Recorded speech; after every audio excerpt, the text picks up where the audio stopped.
Esse é o Ancapsu e nós vamos falar sobre a situação na Ucrânia hoje, dia 23 de março, são 8 horas da manhã aqui no Rio de Janeiro, 1 hora da tarde em Kiev, no momento que eu gravo esse vídeo, e o ataque russo que aconteceu ontem a um apartamento residencial em Zaporizhia deixou um morto e 32 feridos, inclusive 3 crianças. Um absurdo, um ataque muito covarde. Os russos usaram 6 mísseis Tornado S, e a maior parte deles foi derrubado pela defesa antiaérea, mas 2 atingiram o alvo, sendo que um não explodiu. Então, no final, houve apenas um míssil que explodiu e causou todo aquele dano, né? Provavelmente esse ataque foi um ataque em retaliação ao ataque ucraniano ao porto de Sevastopol, que aconteceu na noite anterior, né?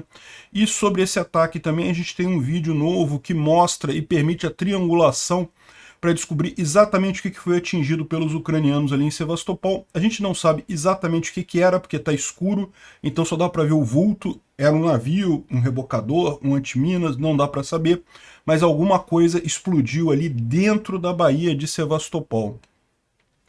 Os ucranianos fizeram uma ofensiva em Tokmak, aqui no sul, em direção a Tokmak, aqui em Zaporizhia. Ou seja, provavelmente testando defesas russas ali na região novamente, né, para ver como é que está a defesa russa ali. Em Bakhmut, os ucranianos também retomaram uma parte do território ali próximo da O0506, que havia sido tomada pelos russos recentemente. Bom, a polêmica da munição de urânio depletado tem novas ameaças e novos contornos, e o Putin falou que não pode, não sei o que lá, não sei o que lá, mas os Estados Unidos respondeu de uma maneira perfeita. Se os russos estão tão preocupados com munição de urânio depletado perfurando seus tanques, é só tirar os tanques da Ucrânia. Vamos falar sobre esses e outros assuntos em detalhes. Essas notícias foram sugeridas por Flávio Dino da Silva Sauro, Eu Não Sou Gay, Mas Meu Namorado É Muito, e várias outras pessoas. Obrigado aí ao pessoal que sugeriu as notícias. Obrigado a você que está assistindo o nosso vídeo. Se você gosta do nosso conteúdo, por favor, deixe o seu like e se inscreva aqui no canal, né? Pois bem, vamos começar falando sobre o prédio lá em Zaporizhia, que foi atingido por um míssil russo ontem. Um absurdo, um prédio civil, não tinha nada de militar ali. 32 pessoas ficaram feridas, inclusive 3 crianças, e 5 pessoas foram tratadas lá no local. Uma pessoa morreu, infelizmente, ou seja, mais um crime de guerra russo, e atingiu um prédio civil, que não tem nenhuma lógica nisso daí. Segundo diz aqui a Força Aérea Ucraniana, foram 6 mísseis lançados ali em direção a Zaporizhia, provavelmente Tornado S, né? Mas só 2 deles atingiram de fato o prédio, né? Ou seja, dá para ver aqui o prédio, a parte que pegou fogo. Um dos mísseis atingiu aqui e teve um outro míssil que ficou preso no topo do prédio, ele não explodiu. Ele entrou, chegou a danificar a estrutura, ficou ali balançado ali na beirada do prédio, mas não explodiu, né? Dá para ver aqui no vídeo em câmera lenta o momento que o míssil atingiu os prédios, né? Realmente um absurdo isso daí. Muito provavelmente isso foi uma espécie de retaliação pelo ataque a Sevastopol. Como a gente falou ontem, na noite de anteontem para ontem, os ucranianos fizeram um grande ataque lá em Sevastopol, e com drones marinhos e drones aéreos, e conseguiram alguns resultados muito interessantes, né? Ontem a gente falou que os russos falaram que nada foi atingido e coisa e tal, mas a gente tem uma história diferente aqui. Se você olhar nesse vídeo aqui, ó, o momento da explosão,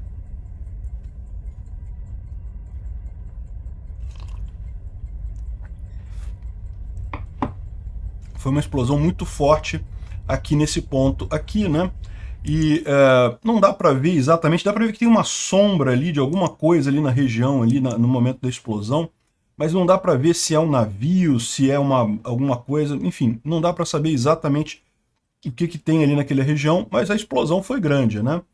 E o mais interessante é que o pessoal fez a triangulação desse negócio, né? Fez a geolocalização para saber exatamente onde aconteceu. E, bem, essa daqui é a entrada do porto de Sevastopol, né? Talvez valha a pena a gente olhar aqui, né? Sevastopol, como vocês sabem, é esse porto que fica aqui na na Península da Crimeia. E ele tem uma entrada aqui, tá vendo que ela como ele é um porto militar, é um porto muito importante para os russos, eles até fecham aqui para evitar avanço de drones marinhos, né, e coisa e tal. Essa parte aqui é justamente essa parte aqui, tá vendo? Essas três saliências aqui na Bahia são justamente essas três aqui, ó. Aparentemente, segundo eles estão dizendo aqui, pela forma, são essas coisas aqui, essa visão daqui.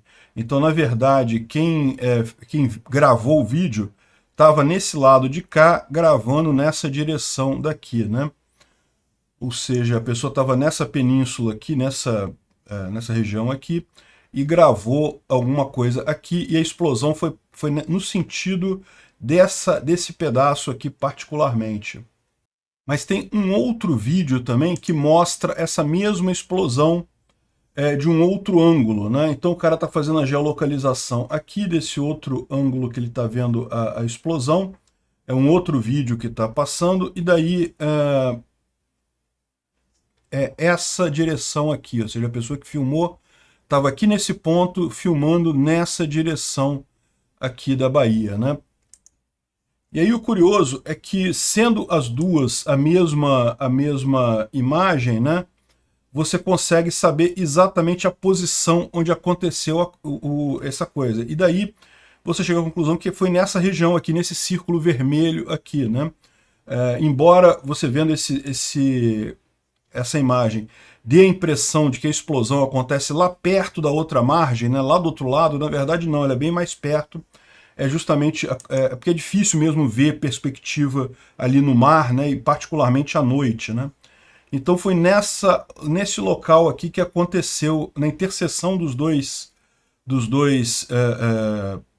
duas visadas, né, é que você sabe exatamente que foi ali que aconteceu aquela grande explosão, né? E aí, tá vendo aqui, tem a explosão aqui, eles fizeram até o ruído, né, a comparação do vídeo com áudio, coisa e tal, para saber a distância. A coisa é avançada mesmo, né? E aí o que a gente tira de conclusão disso daí? Que foi no meio da Bahia, foi bem no meio aqui, em algum ponto por aqui, bem no centro da Bahia, ou seja, o drone ucraniano estava dentro aqui da Baía de Sebastopol e provavelmente atingiu algum navio ali, alguma coisa. O que exatamente, a gente não sabe o que foi exatamente que ele atingiu. Mas deve ter doído o suficiente nos russos para eles justificarem uma ação de retaliação, uma retaliação absurda, como foi lá em Zaporizhia. Bom, ontem também teve uma explosão reportada na região de Kursk. Então, parece que alguma coisa próxima do aeroporto de Kursk, né? Vamos dar uma olhada aqui.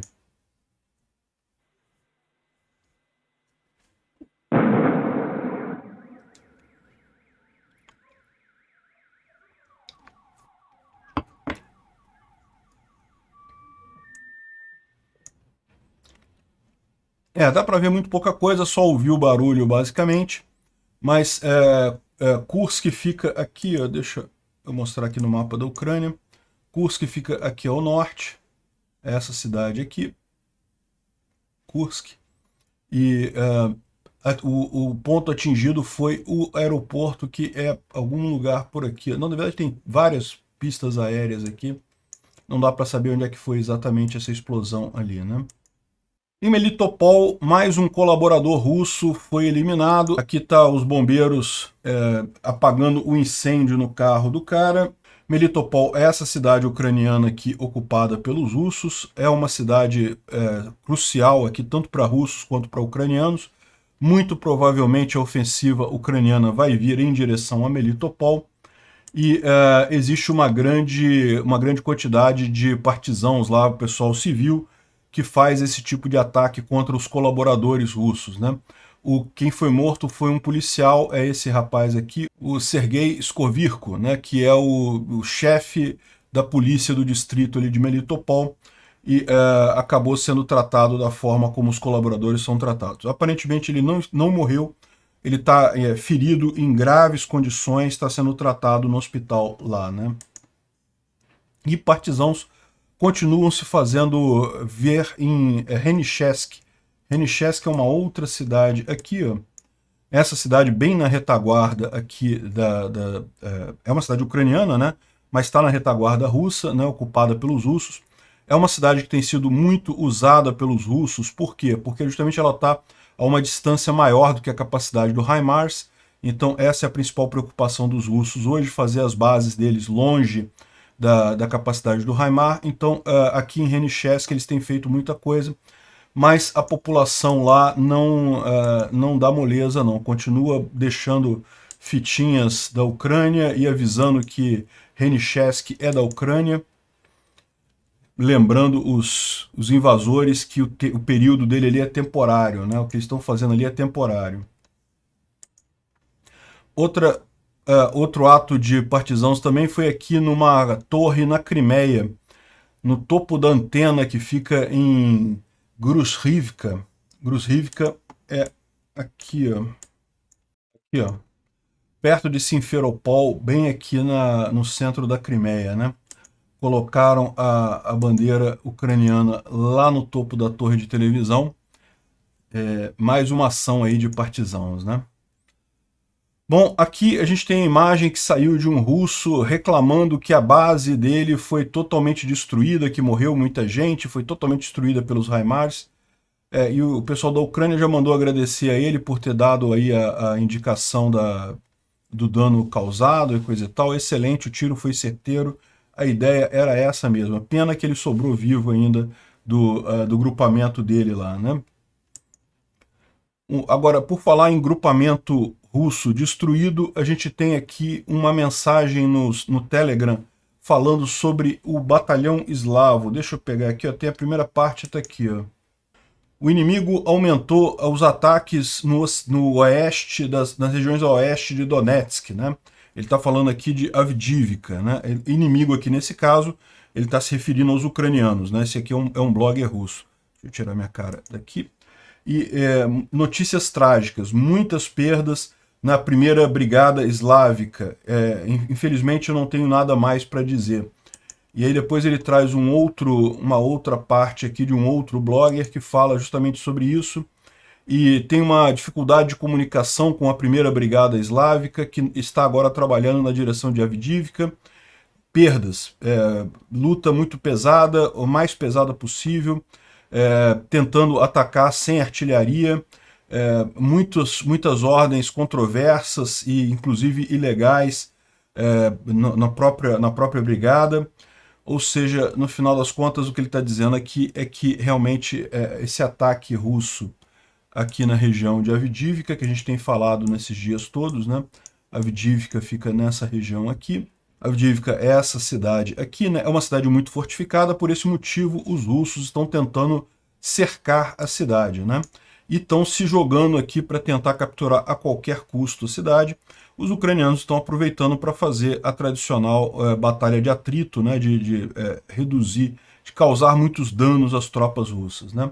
Como a gente já viu ontem aqui, embora aqui nesse mapa esteja pintada essa coisa toda de vermelho aqui, a situação não é bem essa, eles estão mais próximos aqui de Krasnohorivka. Apenas, de fato, estão tentando avançar em Stepov e Berdiche, mas na verdade não estão do lado oeste da linha de trem não, né? E aqui ao sul também dá para ver aqui um grande avanço, aparentemente eles avançaram bastante, mas não, isso aqui também está exagerado. Houve algum avanço aqui no sul, mas é coisa muito menor. E como a gente está falando, os ucranianos estão tratando isso da mesma forma que lá em Bakhmut, fazendo questão de desgastar os russos bastante, como a gente está vendo aqui com essa brigada eslávica por aqui, né? Bom, em Bakhmut a gente teve outra notícia interessante, não teve muita mudança em termos de posições aqui na cidade, os russos de fato não conseguem avançar mais, aquela previsão que o pessoal do Instituto para Estudo da Guerra fez algumas semanas atrás, que os russos estavam chegando próximo do cume, né? Estavam culminando as ações dele ali. Isso faz sentido, a gente vê que realmente eles não têm conseguido avançar muito mais. E, de fato, eles tentaram fazer um ataque aqui a posições próximas da O0506, daquela estrada, que é uma das estradas utilizadas pelos ucranianos para abastecer as tropas aqui, mas foram repelidos, né? Na verdade, segundo eles disseram, eles chegaram a avançar, a chegar perto da estrada, mas os ucranianos fizeram um contra-ataque imediato e expulsaram eles de lá. Aqui tem algumas imagens desse contra-ataque. Inclusive, eu não posso tocar essas imagens, porque sempre aparece corpo, sempre aparece tiro, e o YouTube não gosta desse tipo de coisa. Mas o fato é que mostra que os ucranianos retomando as trincheiras que os russos tinham, que eles chegaram a avançar aqui, chegaram a andar alguma coisa nesse sentido, os ucranianos retomaram as trincheiras que eles tinham tomado aqui, né? Então a situação acabou não mudando. Algumas pessoas estão dizendo até que os ucranianos avançaram mais, tá? Conseguiram expulsar os russos mais do que os russos chegaram a tomar aqui. Mas o fato é que a gente não tem muita informação daqui é aquilo que a gente fala. Essa linha de frente toda aqui em Bakhmut, ela é muito permeável, né? Tem muito avanço tanto de um lado quanto do outro, mas de forma geral ela acaba ficando mais ou menos estática. Já vamos aí para mais de uma semana em que a gente não vê grandes mudanças aqui, né? E o curioso é isso, né? A gente tem visto já há vários dias os russos falando que, olha só, os ucranianos estão preparando uma grande ofensiva em Bakhmut e coisa e tal. E dessa vez quem falou alguma coisa foi o general Syrskyi, né? Que é o general que está comandando a operação ali em Bakhmut. E ele falou que, olha só, as principais forças da Rússia nessa direção são os guerrilheiros do grupo Wagner. Sem expressar nenhum ressentimento, eles estão perdendo nenhuma dúvida, eles estão perdendo grande parte do esforço deles, da força deles, e estão já exaustos. Muito em breve, nós tomaremos vantagem dessa oportunidade, como nós fizemos uma vez próximo a Kiev, Kharkiv, Balaklia, Kupiansk e etc. Né? Então, vale a pena lembrar que o general Syrskyi, o pessoal andou criticando ele, porque ele era um dos principais defensores da Ucrânia manter Bakhmut, né, e muita gente achava que os ucranianos deviam abandonar Bakhmut, não é uma cidade estratégica, melhor abandonar e coisa e tal. Mas ele é o cara que fez a ofensiva de Kharkiv, né? E inclusive parece que estão fazendo um documentário sobre essa ofensiva lá em Kharkiv. Lembra, a ofensiva em Kharkiv foi a ofensiva que liberou toda essa área aqui, né? Toda essa área foi liberada na ofensiva de Kharkiv, que aconteceu no finalzinho de agosto, início de setembro do ano passado. Justamente aqui em Balaklia, né?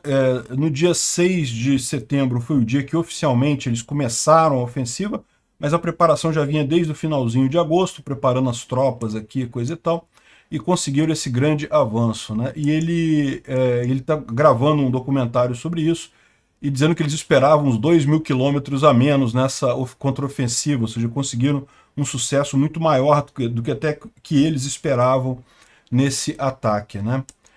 E a mesma coisa está dizendo o Girkin aqui, né? O Igor Girkin, o Igor Strelkov.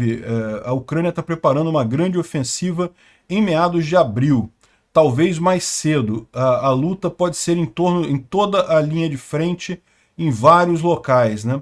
Isso é basicamente o mesmo que falou o Prigozhin, né? O Prigozhin falou também que os ucranianos estão planejando ofensivas em 5 locais diferentes, inclusive Belgorod, que não faz sentido nenhum. Mas o fato é que a visão deles é essa, né?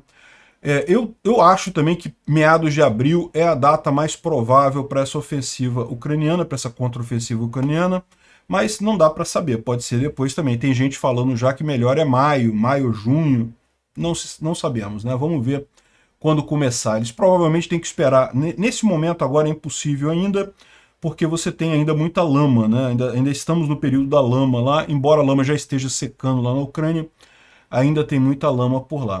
O que está acontecendo por enquanto são justamente os avanços, os testes feitos pelos ucranianos aqui em Zaporizhia, né? Então aqui o pessoal está falando aqui que fontes ligadas ao Raibar é um blogger militar russo, né?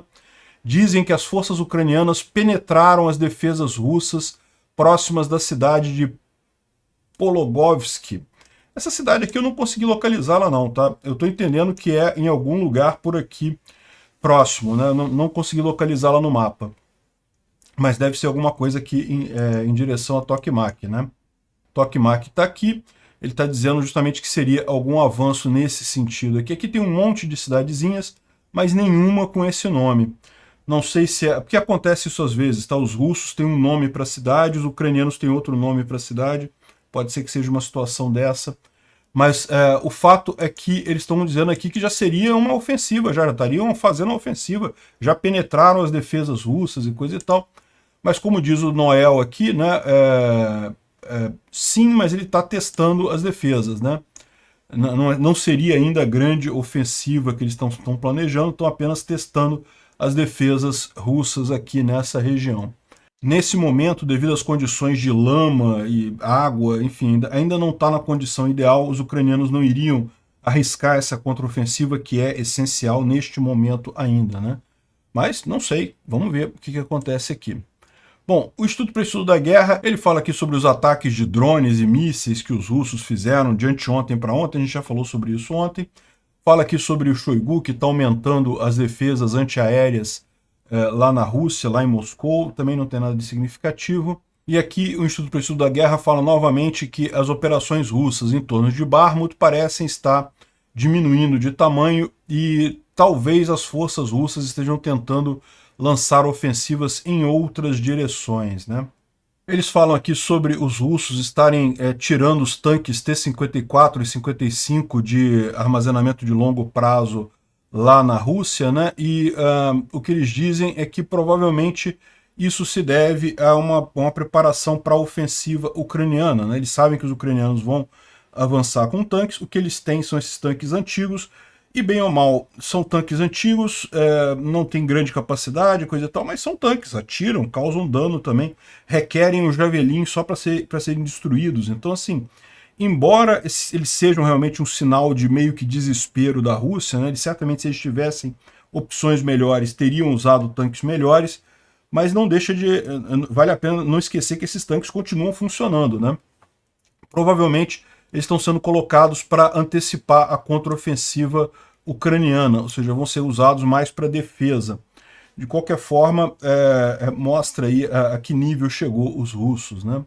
Bom, existem relatos de que soldados russos não estão recebendo salários.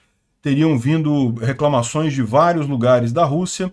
Agora, a verdade é a seguinte, né? Eu não sei se isso pode ser muito fato, não, porque no final das contas, como os soldados russos recebem em rublos, basta o governo russo imprimir rublos para pagar todo mundo, ele não tem dificuldade nenhuma em fazer isso, né? O que pode estar acontecendo de fato são problemas operacionais, problemas ali na hora de fazer o pagamento em si. De qualquer forma, é um problema, certamente a gente já viu esses relatos em algumas tropas de pessoas, de soldados que não estão recebendo o soldo, não estão recebendo o pagamento, né? Essa daqui são os Marder alemães que estão chegando para a luta lá na Ucrânia, né?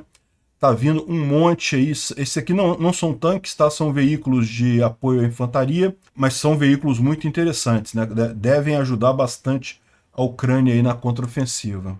E vamos falar também da polêmica da munição com urânio depletado, né? A propaganda russa já está falando que não, que isso é coisa radioativa, que mata criancinha e não sei o que é lá, inventando umas histórias totalmente maluca.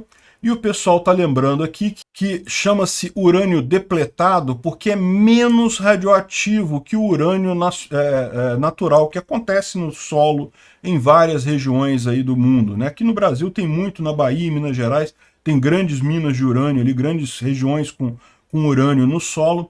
O urânio depletado é menos radioativo do que isso que tem lá. Então, eles falam que não, que pode ter partículas e coisa e tal. Pode ter, mas é mínimo, é insignificante. No final das contas, não faz diferença nenhuma. O que os russos estão fazendo é justamente a tradicional campanha deles de, olha só, os ucranianos estão usando armas nucleares e coisa e tal. Não, não é. Urânio depletado. Não é urânio radioativo, né? E, curiosamente, a TASS, em 2018, a TASS é uma revista, uma mídia lá, um jornal russo, né? Falando que os tanques russos que estão agora foram atualizados para tirar cápsulas de munição de urânio depletado não violam nenhum tratado internacional. E agora, em 2023, eles falam exatamente o contrário.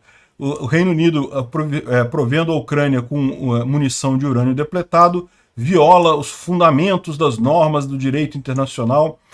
Ou seja, né, eles sabem que não tem nada aí. Por que eles estão preocupados com essa munição de urânio depletado? É aquilo que eu expliquei para vocês. O urânio depletado ele é muito pesado mesmo, e ele tem a característica de explodir quando tem um impacto. Então, quando você faz uma munição com esse tipo de coisa, dá para ver como é que é a munição aqui. O urânio está nessa ponta aqui. Essa parte ela é espremida contra a blindagem do tanque, né, do blindado. Aquela coisa explode, então ela penetra pelo peso dele, por ser muito pesado, e explode dentro do tanque, e aí causa um estrago enorme. É realmente uma arma formidável esse tipo de munição, né? Essa munição realmente causa um estrago muito grande nesse negócio, e é por isso que os russos não querem. Estão fazendo esse escarcéu todo, mas eles mesmos deixaram claro que não viola nenhum tratado internacional, esse tipo de coisa, né? O Lukashenko já está dizendo que promete uma resposta terrível se derem munição de urânio depletado e coisa e tal. Dá para ver que esse negócio está assumindo esse tamanho todo justamente porque a Rússia está usando as redes dela de informação para fazer disso uma grande coisa, porque não é, na verdade. Aliás, a Rússia já usou urânio depletado na Ucrânia nesta guerra. Então, qual o problema? É só reciprocidade. A Ucrânia vai ter também esse tipo de munição para usar contra os russos, né? Não, que vai dar uma lição em todo o planeta, né? Ou seja, o Lukashenko está ameaçando uma guerra nuclear, é isso? Não, eles não vão fazer guerra nuclear, não tem nenhuma lógica esse tipo de coisa, né? E eu achei a melhor resposta, a resposta do John Kirby aqui, que é o porta-voz do Conselho... Porta-voz não, desculpa, ele é o presidente do Conselho de Segurança da Casa Branca lá nos Estados Unidos, que ele fala aqui, ó, munição de urânio depletado foi estudada para a saúde, por efeitos de saúde humana, não existe ameaça radioativa. É lógico, ela mata o cara do tanque? Mata porque explode e mata todo mundo lá dentro, mas não é um dano radioativo, né? Não existe nada nem perto de uma ameaça nuclear. É um tipo comum de munição que é usado, em particularmente devido à sua capacidade de perfurar blindagens, né? Se a Rússia está muito preocupada sobre a saúde de seus tanques e seus tankers, né, que é o pessoal que trabalha no tanque, os soldados lá que trabalham no tanque, a opção mais segura para eles, então, é mover esses tanques pela fronteira, ou seja, tira os tanques da Ucrânia. Resolvido o problema, vocês não vão ter nenhum problema com munição de urânio se vocês tirarem os tanques da Ucrânia, né? Ou seja, uma resposta realmente excelente, é isso aí, não tem problema nenhum, mas se vocês quiserem, é só tirar os tanques, né? Ele ainda deu um outro gancho também, muito engraçado, falando sobre o piloto russo que derrubou o drone americano, né? Que a gente viu que ele se chocou com o drone americano, aliás, arriscou o próprio avião também, podia ter caído o avião e coisa e tal. O piloto russo ganhou uma medalha, né? E daí, ele falando aqui, eu não sei que tipo de exército no mundo, nenhuma outra força aérea no mundo que daria um prêmio para o piloto que bateu em um drone.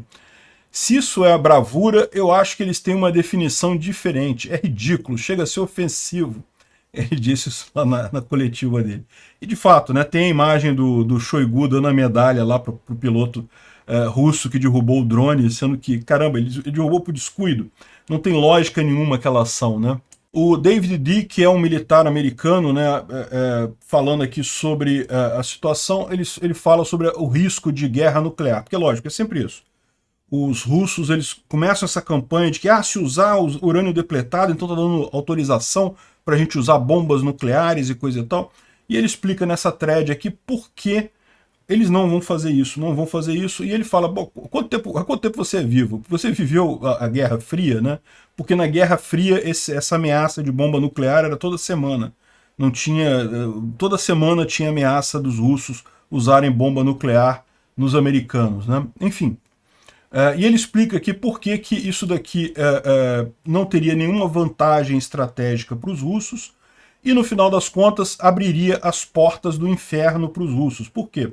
Primeiro porque China não quer isso, a última coisa que a China quer é esse tipo de coisa, Irã também não quer isso, então a Rússia perderia seus últimos aliados nessa história usando bombas nucleares, ninguém quer isso aí. Todo mundo sabe que urânio depletado não tem nada de nuclear, cartucho para penetração, e não queriam, aqui ó, perderia suporte Belarus eu não sei, tá? Porque Belarus, o Lukashenko é praticamente um carrapato no saco do Putin, mas Irã e China, certamente, eles não vão querer manter esse apoio, porque estaria prejudicando eles mesmos, né? E no final das contas, isso daí acabaria com os Estados Unidos. O que os Estados Unidos faria no caso de um ataque nuclear russo contra a Ucrânia? Ele disse que provavelmente os americanos decretariam uma zona de não voo em toda a Ucrânia e com isso acabariam com toda a invasão russa na Ucrânia imediatamente. Então eles sabem que não tem nenhuma possibilidade disso acontecer, guerra nuclear, não vai acontecer simplesmente, é só ameaça. É isso que o pessoal do Putin quer fazer.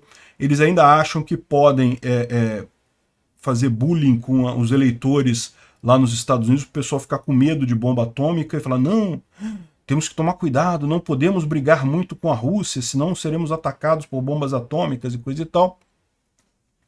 Mas esse tipo de papo não cola, qualquer pessoa sabe que não tem chance disso acontecer. Inclusive, uma boa notícia é que o DeSantis ele se pronunciou novamente sobre a questão e deixou claro, esclareceu o que ele falou antes, que ele acha que a Rússia está errada em invadir a Ucrânia e que, como estava errado em invadir a Crimeia em 2014 e que eles não vão ganhar essa guerra, né?